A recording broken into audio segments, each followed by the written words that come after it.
Although Danny had a big nose, women were attracted to him and eager to date him. The secret was that he pretended to be a married man, and his personality showed a lot of commitment. But the truth is, Danny isn't married at all. 2 years ago, Danny looked very different. Back then, he had a large, awkward nose. On the day of his wedding, he overheard his fiancée mocking his appearance while chatting with her bridesmaids in the dressing room. She admitted she was only marrying him because he was about to become a successful doctor. To make matters worse, she revealed that she still loved her ex and had even spent the night with him right before the wedding. Heartbroken, Danny couldn't go through with the wedding. He left, headed to a bar, and started drinking. While there, a stunning woman walked in, instantly catching everyone's attention. She noticed Danny wearing a wedding ring and assumed he was married. Intrigued, she sat down next to him. Danny decided to lie.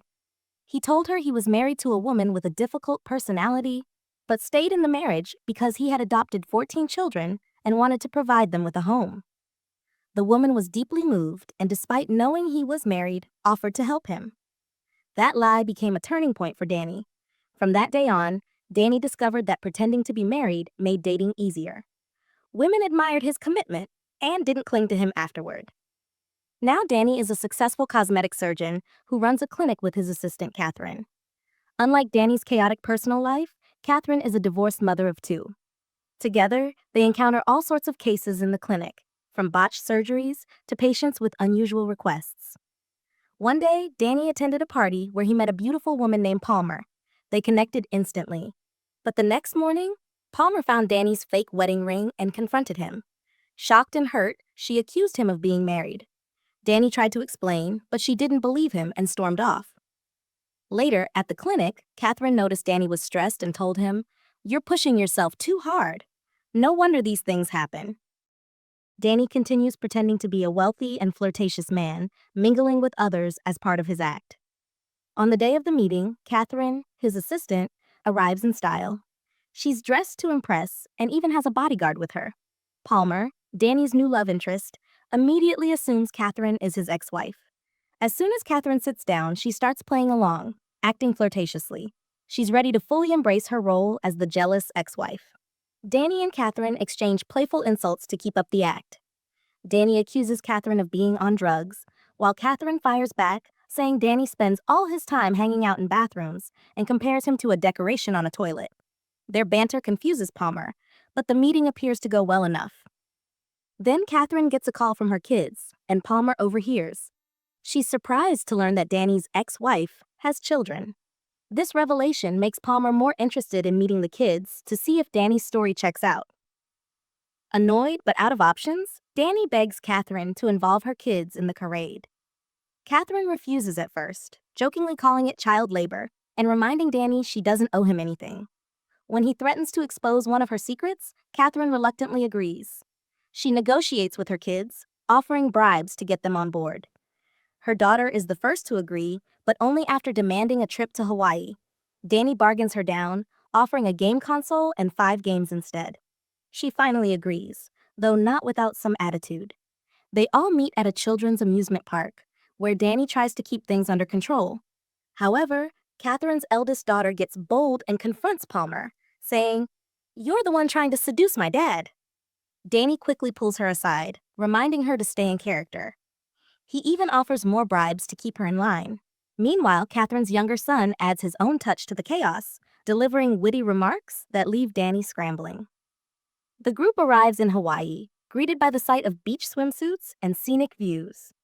At dinner, Danny's cousin talks about his odd job running a cyber sheep farm, explaining how they showcase sheep online, slaughter them, and ship them to customers. Catherine, Danny's assistant, quickly grows tired of the strange conversation and pulls Danny aside to discuss how long they're supposed to keep up this charade. Their conversation is interrupted when Catherine runs into her childhood rival, Devlin. The two have been competing with each other for years. Who could score higher on tests, run faster, or marry wealthier partners? Devlin smugly brags about her marriage to a great inventor and then takes a jab at Catherine, assuming she must be divorced and struggling to raise kids alone. Catherine refuses to let Devlin one-up her and impulsively claims Danny is her husband. Caught off guard, Danny has no choice but to play along. Catherine adds that Danny is a nationally renowned surgeon who has been featured in the New York Times, a subtle dig at Devlin's great inventor husband. The rivalry escalates, but they all agree to continue their evening. During the day, the group embarks on adventures through the Hawaiian landscape. They hike mountains, cross shaky bridges, and even face wild boars. Danny ends up carrying Catherine's eldest daughter, exhausted but determined to keep up the facade. At a picturesque waterfall, Palmer takes a leap into the water, and Catherine, not wanting to be outdone, follows suit. To everyone's surprise, Catherine looks stunning as she jumps. That evening, Palmer suggests having a spa day with Catherine the next day, leaving Danny to watch the kids. Danny agrees, pretending to be enthusiastic. "I love the kids. It'll be great," he says with forced cheer. The next day, while Palmer and Catherine head to the spa, Danny takes the youngest son to learn how to swim. His method? Tossing the boy into the water and waiting for him to figure it out. Meanwhile, at the spa, Catherine talks to Palmer about Danny, describing his supposed preferences and personality. Palmer is impressed, feeling that Catherine truly understands him. She even wonders if Danny's divorce was to make space for someone like her. Back at the pool, Danny uses cookies to motivate the youngest son, eventually helping him overcome his fear of swimming. Danny's genuine affection for Catherine's kids only made Palmer fall for him even more. However, it was clear Catherine was also developing feelings for him. Meanwhile, Catherine's childhood rival, Devlin, suggested a double date. To keep up appearances, Catherine asked Danny's cousin to distract Palmer by taking her out to dinner. It wasn't an ideal plan, but there weren't many options. That evening, at dinner with Devlin and her husband, the couple openly flaunted their affection for each other. Catherine and Danny exchanged sly remarks, mocking them in secret. But when Devlin and her husband briefly stepped away, the conversation between Catherine and Danny took a sincere turn. They began complimenting each other in ways that felt unexpectedly genuine. "You're really kind," Danny said. "I enjoy spending time with you," Catherine replied. "You're the only person in my life who doesn't lie. I trust you more than anyone else in the world." "You know all my secrets," Danny added with a smile. Though their marriage was fake, the emotions they shared in that moment were real. Both were visibly moved, but they left it at that, not wanting to delve deeper into their feelings. Meanwhile, Danny's cousin and Palmer were struggling to make conversation at their dinner. Just then, someone burst in, exclaiming that a sheep outside was about to die. Coincidentally, the person making the announcement was an actual expert in cyber sheep farming, something Danny's cousin had been falsely claiming to do. The situation became chaotic as everyone rushed outside. Danny's cousin tried to handle the matter, but clearly had no idea what he was doing. Despite his clumsy efforts, the sheep ended up surviving, much to everyone's relief. Later that evening, Devlin suggested a hula dance competition to keep the energy alive. Competitive as always, she insisted on going head-to-head with Catherine. The battle was intense, but in the final round, they switched to a cheering competition. Devlin let out an ear-splitting cheer, but Catherine's echoed far and wide, winning the contest. Devlin, unable to accept defeat, declared the match a tie. Catherine just rolled her eyes, wondering what kind of person couldn't even gracefully lose a silly competition. That night, both Catherine and Danny were deeply moved by their growing feelings for each other. Neither wanted to part, and for a moment, it felt like they might end up confessing everything right there in the hallway. Just then, Catherine's kids appeared and interrupted the moment, forcing Danny to head back to his room. As he reached his door, Danny hesitated, feeling it would be a shame not to say more. He decided to go back to find Catherine, but as he approached the elevator, he ran into Palmer returning to her room. Palmer, who had made up her mind, told Danny she realized he was the man she wanted. Without hesitation, she said, "Let's get married. Tomorrow, in Hawaii." The suddenness of it all left Danny stunned. Catherine, who had been coming to find him herself, saw the exchange from a distance. Heartbroken, she quietly turned around. Trying to keep up appearances, she muttered to Danny's cousin, "Come on, husband, let's head back." That night, Danny couldn't sleep, his mind racing with doubts. Catherine was equally restless, tossing and turning in her bed. Palmer, meanwhile, busied herself preparing for the wedding, oblivious to the turmoil. The only one unbothered was Danny's cousin, who slept soundly. Eventually, Danny called Catherine. "Do you think I should get married?" he asked.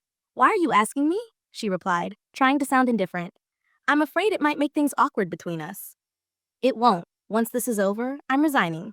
I'm moving to New York for a fresh start. You know that. Danny hesitated. Yeah, I know, he said quietly. Both of them understood the subtext.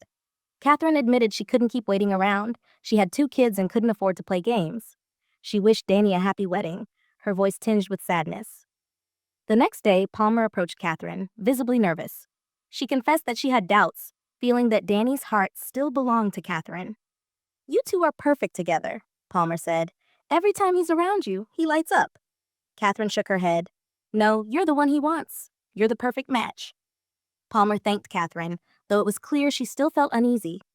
Catherine walked away, trying to hold it together, and headed to the beach to process her emotions. There, she ran into her rival, Devlin, yet again. This time, Catherine dropped the act and revealed the truth. Danny and I aren't a couple, she admitted.